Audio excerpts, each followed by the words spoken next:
Oh, good day, y'all. Good day, and welcome to Mental Health and You. I'm your host, Cynthia Timms. You know, somewhere I read the old African proverb, it takes a village. And I believe that. Someone who's living that, someone who is, yes, living it, someone who's taking it on, head on. It takes a village to raise our sons, particular. Is my guest today, along with two of her proteges and two of her mentors, to Mental Health in You. It takes a village raising our sons. With that being said, I want to introduce our guest, the founder of Young Men Strong, based out of Southeast Queens, established in 2012. Is an organization, nonprofit, who's working to empower young black boys and men in this world. A task that's much needed. We're going to talk about that more, and we're going to bring on a couple of her proteges, a couple of her members, so they can testify and give their stories. With no further ado, first let's bring on Young Men Strong founder Nijaah Howard. Thank you, Cynthia. Thank you so much. It's always a pleasure to be on Mental Health and You again. Thank you for having me. Well, thank you so much. Also, with you, one of your members of Young Men Strong, Kevin Coleman. How are you? I'm doing well, Cynthia. Thanks for asking. I am been working with Nijaah for quite some time, so I'm happy to be part of this discussion because I think it has many attributes to it. Oh, absolutely, absolutely. And Cynthia, Also, let me just reference that Kevin is our executive vice oh, president. excuse me, my bad. Our Executive Vice President, Kevin Coleman. Okay. Now, also on audio, joining us is Taurean Midgett. Hello, Tariq. How are you? How you doing? It's Taurine. I like to say Maureen with a T. Maureen Taureen. Yes, ma'am. Yes, Okay. ma'am. How you doing today? I'm doing well. Thank you. Thank you. Thank you all for being a part of Mental Health in You. As I attempted to do in the introduction, I want to call this show, and I do call it, It Takes a Village, Raising Our Sons. Because that's an African proverb that has deep meaning. Some people, you know, over the years have wanted to twist it around. And like, what does it mean? We don't really need a village. But when you think about it, Niger, when you think about it, Kevin, when you think about it, Taurine, what is a village and why is it needed? So when I think of a village, to answer my own question, I'm going to get to you. A village is what Young Men Strong is. Because it's that village, it's that support system that's helping to make our young boys men. Established in 2012. Niger, what did you have in mind when you found this organization? What was the purpose? What was the mission and why? I love black boys and black men. I grew up in a household where black boys and black men were revered. They were treated with kindness and compassion. They were held accountable. They were protectors. They were guiders. And when I saw in 2012, after the murder of Trayvon Martin, and being a mother who raised a beautiful man, it broke my heart, as it did most women, that it impacted. And I knew that I had to do something. So I got on my knees and I prayed to God. I was crying that night. I said, God, you've got to use my platform. I've been in the Southeast Queens and Nassau County community for a humanitarian for well over 20 years. And I said, please use my platform. What can I do to be a vehicle of hope for our young and adult men? I wanted to be that that vehicle, that transformer that can help them realize that they were valuable in our households as well as in the community. You know, So You talked about Trayvon Martin being a defining moment, but he wasn't the first black boy ever to be killed in this way. What particularly was it about that moment, Nijaah, that said, I got to do something. It's not enough. It's not enough for me just to be angry. I need to do this in this moment. What was it particular about that? You know, I'm going to reference one of my favorite writers, poets. Langston Hughes said that we hold on fast to dreams. I may be referencing it a little bit different, but he said, hold on fast to dreams Yeah. because life is a broken winged bird that cannot fly if dreams die. And because Black men and men of color are the kings of our household, if we don't keep them dreaming and realizing their value, their purpose, their effectiveness in our household, then the families die. And when I heard that little boy scream and realized he will never get married, he will never be a father, he will never be able to make impact in the community the way his family wanted to, it was my obligation and my duty to be intentional about how our brothers and our young men and men of color realize their value in the community as well as the household. So I made it my mission and I never looked back. I know too well. You know, as a photographer, if I can just share, I remember when Abdul Diallo got killed. And I said it wasn't enough for me just to photograph anymore. I wanted to be part of something. You know, it just moved me. It touched me. It made me angry, because that could have been like Trayvon. That could have been our sons. That could have been my son. That could have been yours. Our nephews, our brothers. So I understand. And see, let me just say, Cynthia, I take it to a point where it's Yeah. not about they could have been. I look at them as if they are. Yes. Thank you.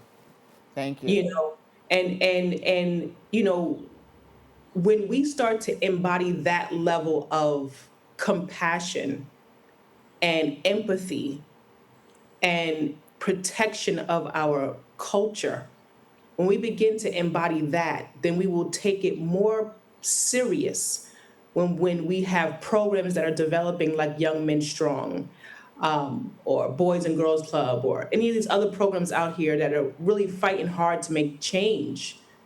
You won't look at it as you're doing them a favor. You're seeing the bigger picture and realizing that this is bigger than just an organization. Understood. This Absolutely. is a movement that has to make impact on how our boys and men transcend as fathers and husbands and so forth and so on. So it's deeper than just a program. Yes. This is personal. Yes.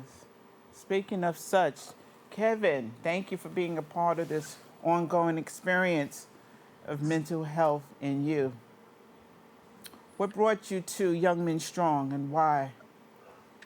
That's actually a good question, Cynthia. I think, what you was asking Niger about the tragedy that happened with Trayvon Martin, just thinking about that particular point in time, I think about the age at which that happened to him and how important it is for us to be able to embrace what it looks like moving forward together.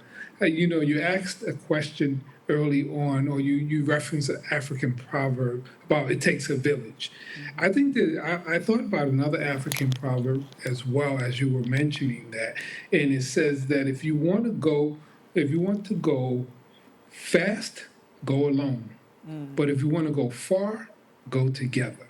And I think being able to embrace the need to really be part of that family and take it as a responsibility and an obligation to see you as your brother's keeper And to be able to do it in a deliberate way early on is an important time to be able to adopt that mindset, because I believe that the forces that impact our community that uh, that that are geared to stifle the development of our young men, okay, it happens at an early age, because what better way to stifle a community than when they're most vulnerable? So Yes. that means that it's important to be able for us to be diligent at that vulnerable stage of development, to be engaged, to be able to say, "Hey, come along," to protect, to look out, to sow the seeds, to be able to realize that we're stronger together. So I think the timing is so important, and because of that mindset that I had embraced and the opportunity to really do something about what it would look like to be engaged in that way, Young Man Strong was something that appealed to me early on. So it was something that resonated with my spirit, and I thought, how can I contribute to making it happen? Thank you for sharing. Speaking of the spirit, Taurean, Yes, are ma'am. you with us? Yes, ma'am. Or I'm here. what brought you to Young Men Strong? Um, And for how have long? met. First, how long have you been involved? I don't want to say I've been there since the beginning, because obviously it's been back 2012. But I've been over 2 years now, Nijaah. I want to say. Yeah, about 2 to 3 years. Yeah. So what I were think. you? What were you looking for? What brought you into those doors? What recruited you? What fished you in, as we say? It was a conversation that Naja and I had at her grandmother's house when I first met her, which it led me to, come check out what she had going on, because, she kind of put me in my place respectfully as like an older sister. You know what I mean? And that's what's needed out here. Besides just older brothers and uncles and daddies, we need big sisters too, because they are second mothers. Yes. So, and I'm a baby of a family, so I understood, and then I took that well, how she presented herself to me about talking about raising men, and we had a respectful debate, and she kind of put me in my place, which led me to say, you know what, yeah, I'll come check it out. So that was about 2 years ago. You said Yes. needing a big sister. You said to having a conversation with your grandmother, her grandmother. Yes, I met her. I was doing work at her grandmother's house, and she was there with her grandmother. And we just got on a topic of raising men, raising boys to men, Yes. and one thing led to another. Well, I could have called, it said something there, Therese. I could have easily called this show Conversations with Grandmother, or grandfather. When I think back of all the lessons and the pearls of wisdom I got from my grandmother, I didn't remember much about my grandfathers, maybe one. But my grandmothers who lived into old age, I appreciate it more now as an adult. I look back at it more now. And the things that were in my life that brought me to this moment, that's why I do this show. It's a love letter, Nijaah. I think I said that before. Because I remember those young boys growing up in church. I remember singing in the choir. I remember the young boys in school. I remember so much. I remember I was always a curious child, a child of history. I remember the reading about the images of Emmett Till. I remember in my lifetime, Clifford Glover in Queens, killed by the police back when I was a little girl.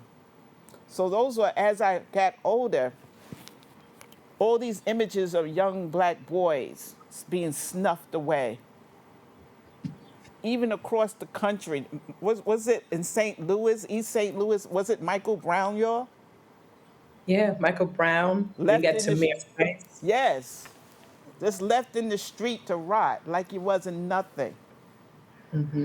So I say that to say that what you do is so important and so necessary. But You also said something, Kevin, about bringing awareness, wanting to bring awareness. You both said something about that. So be that as it may, sometimes I think sometimes we've numbed ourselves. Some of us have to a lot what's going on. A lot of our young boys. I see it sometimes in young girls too. A lot. We numb ourselves. So how do you Yes. bring? Because the look around sometimes is painful. If I would really think about certain things, so I numb myself in weed. I numb myself in alcohol. I numb myself in activities in social media. So Yes. how do you bring that out? Any one of y'all can answer. Kevin, Taurean, Nijaah, how do you have a kid coming in who's been so wounded? How do Well, you first, bring that out? let me. What are the promises? What are the remedies? Let's talk a little bit about the value and the importance of community and the importance of Yes. Black families. Black families matter. Yeah. Okay, when the Black family structure weakens, the community weakens. And what's the cause of the black structure being weakening, Kevin, Nijaah? In your opinion, If I were to jump in, I would say in you your really have to, observation. I'm sorry. yeah, I think you have to start by caring, by having a sincere desire to want to do something and make a difference. And even under conditions where it can be trying to be able to do that. And I think the word that I study says, don't grow weary in your well doing, because in due season you will reap what you sow. You realize that you can't do everything for everyone, but you can do something where you are. Yeah. And it's important to be willing to give what you can while you can, and so that we can create that mindset of each one teach one. Okay, because you never know the impact that you're going to have, okay, when you give what you can at that particular time. Because sometimes you don't know who's looking for you to care, who's looking for you to show up, who's looking for you to offer that skill, that talent, that listening ear. It's that type of mindset that can permeate throughout our community if one is willing to stand up and be that resource. What about if a mother comes to you or father says, I need to do something with my son. I love him to death, but I'm just, I'm working 2 jobs. I'm working 3 jobs. It's just enough for me to, bring food home, put food on the table. I don't want the streets to get to him. What's that conversation like, y'all? Yeah, I love that conversation. And unfortunately, I get it relatively often. Just yesterday, I met a father, while I'm canvassing, and he said to me, he said, my 19-year-old is out of control. And my suggestion was bring him to the circle, bring him to Young Men Strong. Let the circle of men help him. You see, what we have to realize is that our young men are not quote unquote bad or evil. They're misguided. They're disconnected. They're emotionally wounded from traumas that has happened in their household. And so what we have to provide, and what Young Men Strong and the Circle of Brothers Peer Support Group provides, is a level of guidance, structure, brotherhood, love, protection. These are just some of the examples that we provide in that circle, so that boys and men do not feel isolated or invisible or incomplete as a man. We provide them a level of structure and stability, letting them know that we're not going anywhere. We're not going to be in and out and flippy floppy in your life. The statement is that when we can heal one man, we can change an entire bloodline.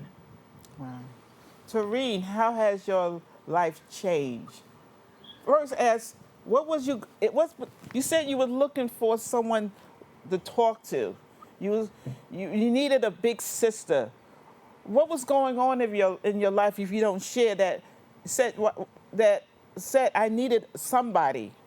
No, I was saying that we still need a big sister, just like, because there are second mothers in the house. You know what I mean? But 'Cause you I'm needed a a big baby. sister. Well, I have two. No, I was Okay. just giving I was just giving an example of how of an impact of a big sister she felt that day. Yeah. You know what I mean? Like, because you get sisters out here who treat little brothers, you talk down to them. She talked to you, and educate. Um, I wanted to chime in because I'm 42 years old, and I consider myself a hybrid because I have respect for my elders, and I hang with all the older generation and the young ones, which I like to call the YNs instead of the original acronym. I call them my nieces and nephews. Um, but I have a connection with them, and you ask a real good question. Um, if we can provide education and opportunities for them, that's what I feel like will kind of change the narrative because we dealing with we dealing with microwave blessings that they want to have right now, and it's hard to get them out of a mindset to go elsewhere and do other things. That's going to take a little time, but they also have to build with inside too. That's what Nijaah led me to. She led me to start looking at myself, going to therapy, working on myself to be a better father, be a better husband, to be a better person. Period. Deal with hold myself accountable for a lot of things that I do. So No. going, Yeah. Taurean, we deal with so much. Kevin, we deal with so much, or you're dealing with so many things on the outside. You're competing, as I alluded to earlier, you're competing with a lot. The streets are alluring to so many. I mean, you got drugs, you got games, you got social media, you got reality shows, you got so much going. How do you convince these kids, or what's the process of saying that, inviting them into the circle, as you put it? You Well, know, And why would I want to? My and friends are over there. Why would I even want to? I mean, what y'all got going besides some peer support and some sandwiches, or what else do y'all got going? Some Friday night movie, some popcorn. I can get that over there. I'm being cynical, but I'm trying to also be real. What do I y'all love offer me that I can't get elsewhere? I love that. I love that being cynical aspect of what you're saying because the answer is why would I want to do that? Why would I want to be connected? I think the core to that question is the why Yeah. for that individual, right? And why? Because we all want to be seen. We all want to be heard. We all want to be valued at our very core. Okay, that's why we seek to do things, immerse ourselves in alcohol, drugs, social media, those different examples that you have. Yeah. Why? Because you're trying to establish some type of value. You want to be followed. You want to be liked. You want to be recognized. So because there's something that you are trying to achieve. But guess what? What we find out is that something very often is within the man. He just needs to discover it for himself. And sometimes being next to that brother that says, I see you and I can relate to you. I've had those experiences and you're not alone. It can awaken something within the brother that says, wow, there is something. And guess what? You have the ability to overcome it. But no one ever told me that. Everyone always put me down for my behavior, but never told me that that behavior can be something that can help to propel me if I can redirect it in a way that I can help someone else. I remember coming up in the South Bronx. I'm here in Delaware, but I came up in the South Bronx, and very young, in the early ages. I remember I'm a Christian by faith, but I remember my first engagement when my mom trusted me around a man that took interest, because my dad wasn't around, and I still, to this day, I remember him as Muslim Joe. And he was a gentleman that he was selling the bean pods, and he was my first introduction into entrepreneurship because he was talking about doing for self, being able to develop something. As a young kid, just exposing me to what it means to be in business for yourself at a very young, and I'm 9 years old. I'm just, what do I really know about that? But just kind of understanding and taking an interest in being someone where my mother trusted me around a man. It had to be something special about his character, about his willingness to help. And that resonated, and that has meant so much, such an impact in my life over the years that it has been ingrained in me that we have an obligation to see each other. We have an obligation to help each other. We have an obligation to sow into each other. Why? Because we can. And it's that thing that very often is not happening in the world. So that's what's attractive, a young man strong. We have a couple of minutes. Nijaah, where can they find you? Online, social media, what if you want to be found? Absolutely, youngmenstrong.org. Or go to Young Men Strong wherever you find, or you can find me personally. I'm also known as the Single Moms Coach on social media, Instagram. You can find me, you can locate me. Okay. So you hear that, y'all? You can, Young Men Strong could be found online. But what I'm also hearing is that we are great people. We have value. Your life means something. And I think Absolutely. Yes. we need to hear that. You don't hear that much in peer support. As a peer specialist, at the end of the day, at the end of every conversation, I like to let my patients know that your life means something. Mm-hmm. Absolutely. Absolutely. Your life has value. And I value y'all for coming on Mental Health and You today. Kevin Coleman, Nijaah Howard, Taurean Midgett from Young Men Strong, Southeast Queens. Thank you so much. We're going to do more of this. But Yes. I want to thank Bronxnet for giving us this platform. And I want y'all to know, if you don't know anything else, that your life has value. It has meaning. You are put on this earth for great things.